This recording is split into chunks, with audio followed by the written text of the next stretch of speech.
Hi everyone, hope you're having a great start to your weekend. If you can even tell the difference, I thought I would hop on and do the binding tutorial for the little 4-patch pot holder things that we made the other night.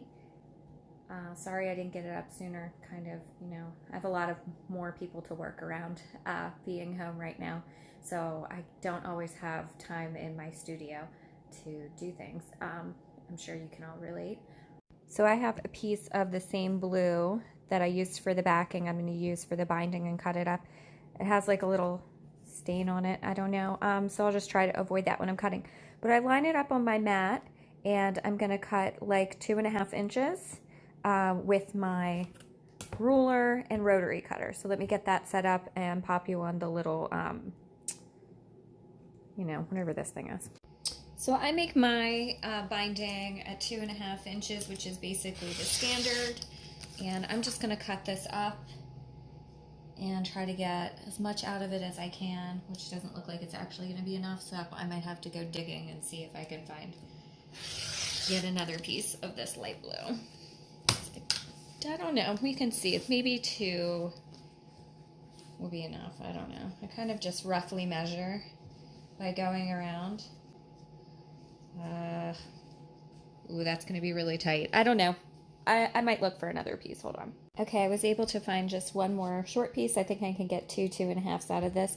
And then I will connect them to my longer strips just so I have a little bit more wiggle room to play with. Okay? I'm going to get those cut up and then I'll be back. Okay, so now how to connect the binding to reduce bulk. You can just put them together like this, but then when you get here to your seam, it's going to be really heavy when you try to sew it down and fold it over. You'll see what I mean when we get to that part. So to reduce the bulk, you want to make an angled seam. So you do that by overlapping the pieces like this, and then we are at a 90-degree angle, and then we're going to sew diagonally from this corner to this corner, so when we open it, it flips like that, and your seam distributes the bulk over a wider distance, which will make it lay flatter overall on your quilt. Okay, so let's do that. And again, if you were going to make binding for a whole quilt, you would just do this over and over and over again. These are just small pieces, it's easier to show. But it's the same principles. So see, now we have that. I'm gonna trim at this triangle, leaving a 1/4 inch above my seam line, and then I will press it open like this, and we will be ready to press it in half to make the rest of our binding. So just to show that one more time, I have one fabric, then I'm laying the next one on it at the 90-degree angle. I'm sewing across the diagonal. Then I'm trimming a 1/4 inch above that to reduce the bulk, flipping it over and pressing. And if you were going to do this with print, your print would be up on the bottom and down on your top piece. And then when you opened them, it would be the print continuously running across the binding.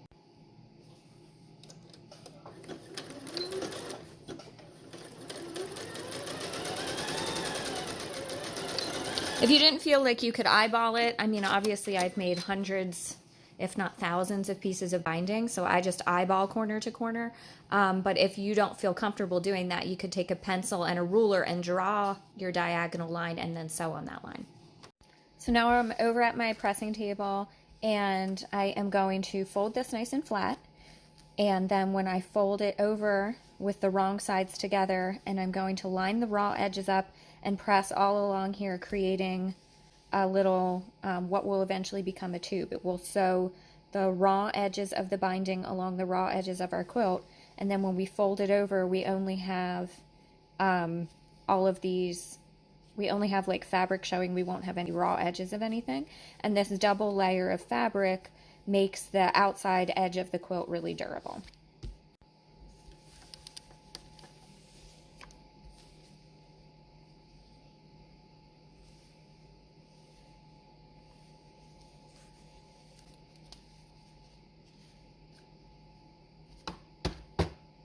Got my binding strip, I'm lining raw edge up with raw edge, and then I'm going to leave a nice little tail on the end here and start sewing. I'll back stitch where I start and stop.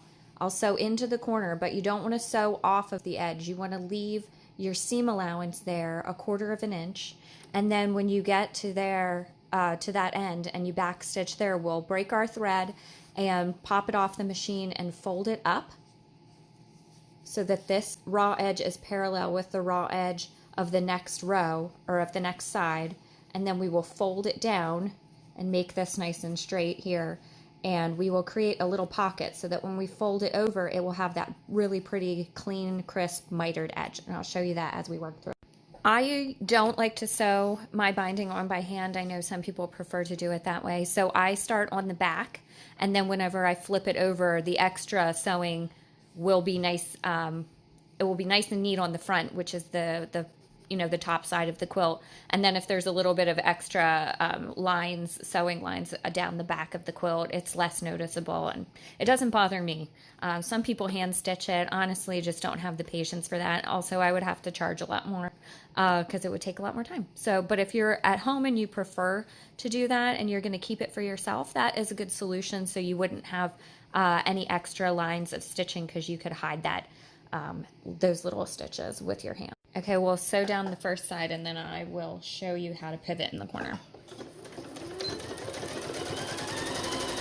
So I'm just coming down here to the corner. There's a little mark usually on your foot of where the 1/4 inch is, and then you can just stop there, back a stitch a little bit, lift it off of your machine.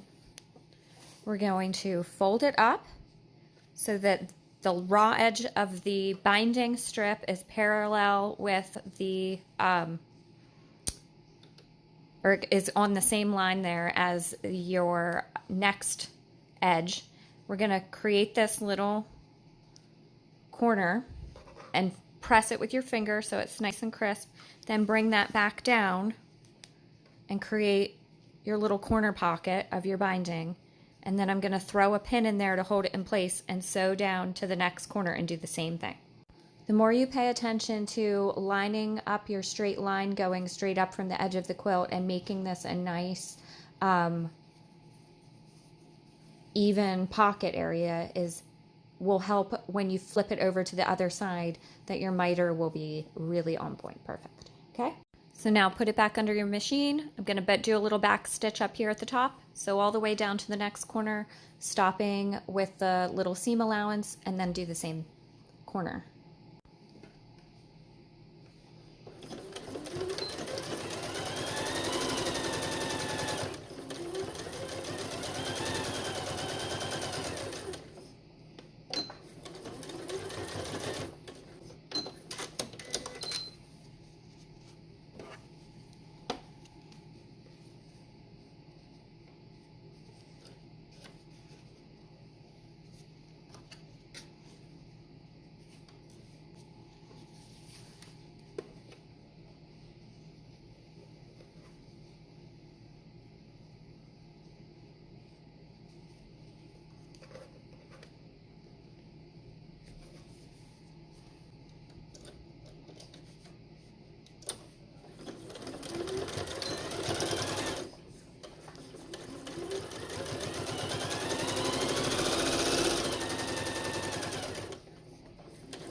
Okay, I've gone the entire way around and made my little corner pockets in every corner, and now I'm back here to my beginning piece again. So we need to make this diagonal seam line across here. So what you do is, it's a little hard on these little bits. I might actually have to rip this open a little bit because I don't have quite enough room. So I'm going to go ahead and do that and I'll come back. Okay, to make the diagonal seam line while it's on our, attached to our piece, we need to create space to make that overlap and kind of measure from where we're at here to where we need it to end. So you need to line up your bottom piece of binding, again flush with your raw edge, and then we're going to take the tail that we had started with and lay it on top and make a little, lift both of them up and make a little nip with your old grody sewing scissors that you broke the handle but just taped with washi tape. You don't have to have scissors like this, but it does make you look more legit. So And then you want to trim off the starter tail up from where you made that little nip. Now we're going to open this up. Now we're going to open that little square that we cut up, and we need to get the width of our strip. So we're going to line it up here with that little notch. I don't know if you can see the little notch, but it's there. And then we're going to cut up from that on our ending piece, and that will create how we're going to overlap them. See now how they're both, we can again make that V, that 90-degree angle between the pieces, and sew along our diagonal line again. And then when we open it up, there'll be a diagonal seam, which there'll be two right on top of each other, which is less than ideal. I hate when that kind of thing happens, but you know, such is life. So again, I'm opening the finishing tail, and that one is face up, right side up, and I'm opening up the beginning tail, and that one is right side down, and I'm putting them on top of each other, and I'm lining up from that little notch that I cut into this corner, and that is creating the 90-degree angle of the pieces, so they're folded on top of each other like that. It's a little confusing, but once you do it a few times and rip it out a few times, you'll understand. And then you sew down here again along the diagonal, and that'll give us our diagonal seam that will open up.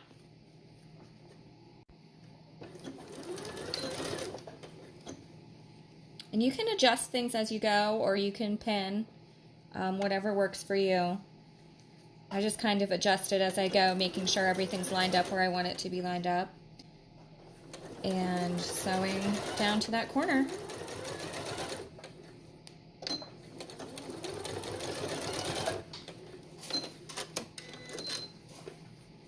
And now we have our diagonal, and we'll cut here again and finger press it open. And then we're going to put it back on the machine and finish sewing that raw edge down.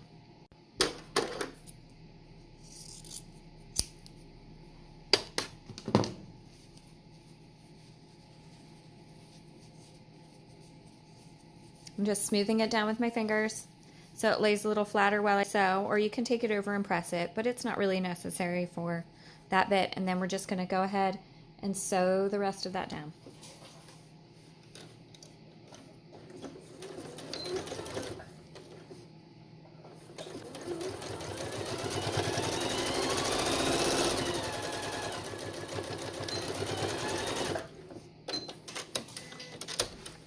Okay, all done.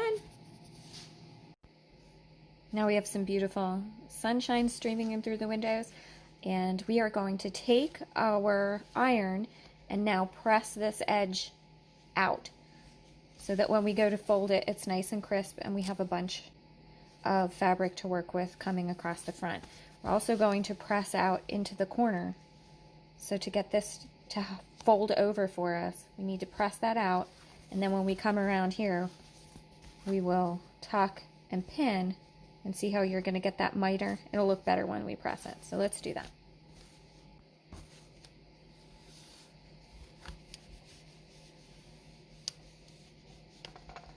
So again, this is the same principle that you would do even if you were doing a larger quilt. You just have a lot more fabric to work with, and you would just, you know, take your time sewing and moving the bulk around, but it's basically the same steps. Nothing different. This is just a miniature one. So now we're going to fold it over that corner, and you can see how it creates a little diagonal bit up here with some threads. And then once you get that straight, you fold this one down on top, and see how it has that nice miter there. And you want to put some pins in there to hold that in place while you sew so it doesn't shift once you get it right. So once you get it nice and crisp. Okay?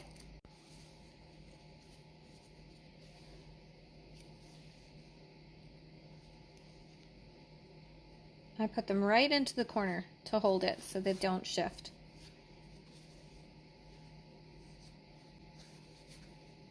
And you want to fold over And you're trying to get that really nice, crisp miter. And then pin that in place. Okay.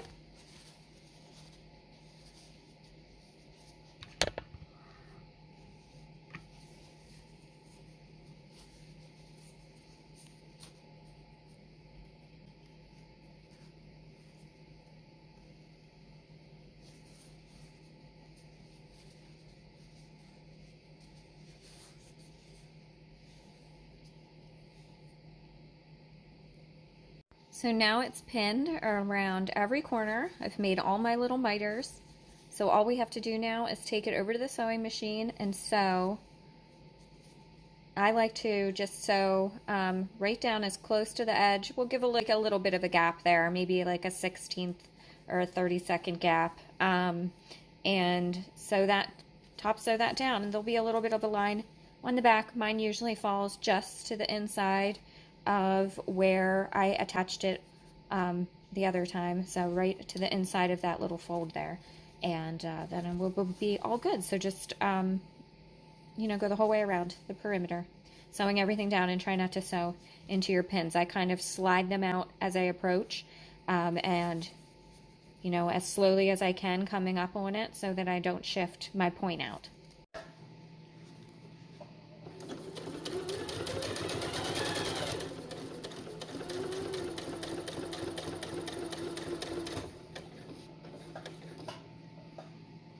You want to leave your needle down, lift your presser foot, and just pivot into the next corner, into your corner.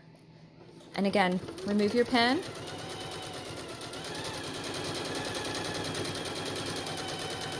Come into the next corner, move your pin, keep your presser foot down, or keep your needle down, lift your presser foot, pivot, sew down the other side, all the way around.